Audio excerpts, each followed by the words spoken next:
Hey road trippers, putting your phone down and getting outside to explore things is very important for you to not go crazy. But you might want to take pictures or videos.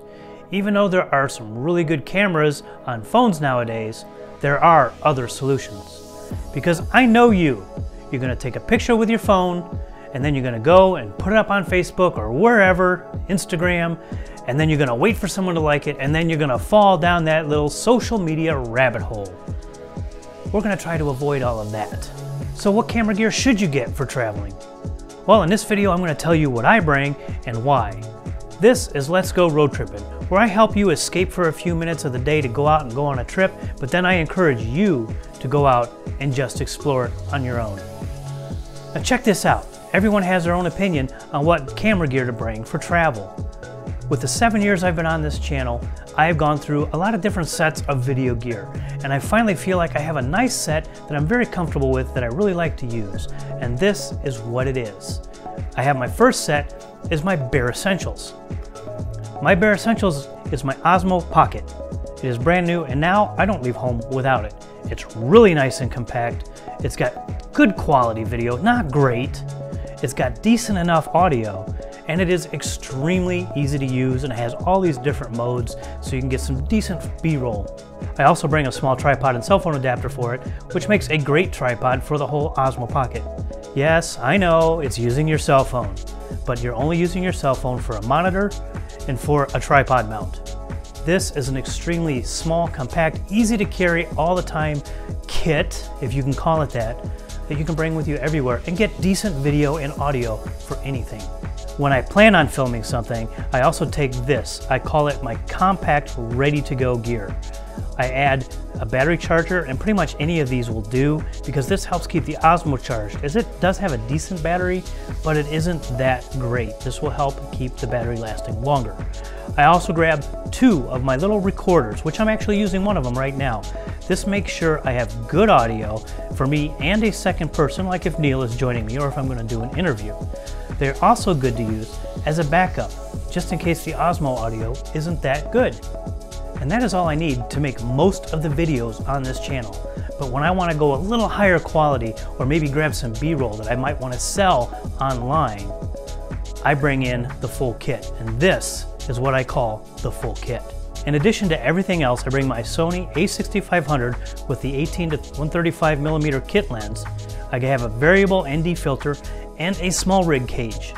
This takes much better pictures from this camera than with the Osmo Pocket.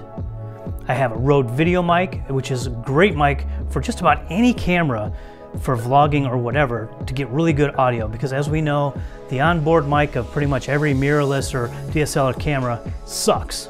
I've got this freewheel monitor because basically the screen on the Sony sucks in bright light.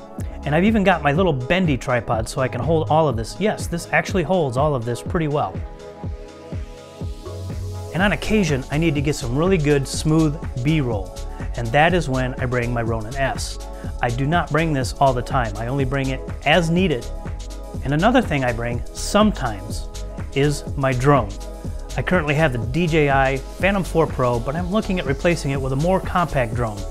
It's just too big to be dragging around everywhere, and because of that, I don't normally bring it unless I'm driving my car and I know that I'll be able to get some fantastic footage. I am still looking for a more compact drone to come out that has a better camera, or at least a camera that's equal to what my Phantom 4 Pro is, but that really hasn't come out. I'm looking at the Autel Evo, since the Mavic 2 Pro camera is not really what I thought it should be. But I haven't made any decisions yet. To recap, my bare essentials is the Osmo Pocket, a tripod with a cell phone adapter to hold it all. My compact ready-to-go gear, I just add a battery charger and the 2 recorders. My full kit is all of that with a Sony a6500 with a small rig cage, 18 to 135 millimeter lens with a variable filter, ND filter, Rode video mic, freewheel monitor, bendy tripod, sometimes the Ronin-S, 6 Sony batteries, and 3 monitor batteries. And of course we can add the Phantom 4 Pro. I can fit my full kit, minus the Ronin and the drone, in this low pro sling bag and be ready for almost everything.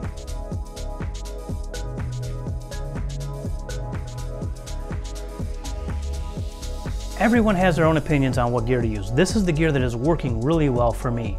What gear do you use? Do you use the GoPro over the Osmo? I mean, there are some really good reasons to use a GoPro over an Osmo. If you like this video, don't forget to run over that like button and hit that subscribe and notification bell on YouTube, and of course follow us on Facebook, and you can also follow me on Twitter and Instagram. Now it is your turn. Grab a friend, put your phone in your pocket, and go outside. Whether it's as close as your local neighborhood or on the other side of the world, just explore it. And until next time, safe travels.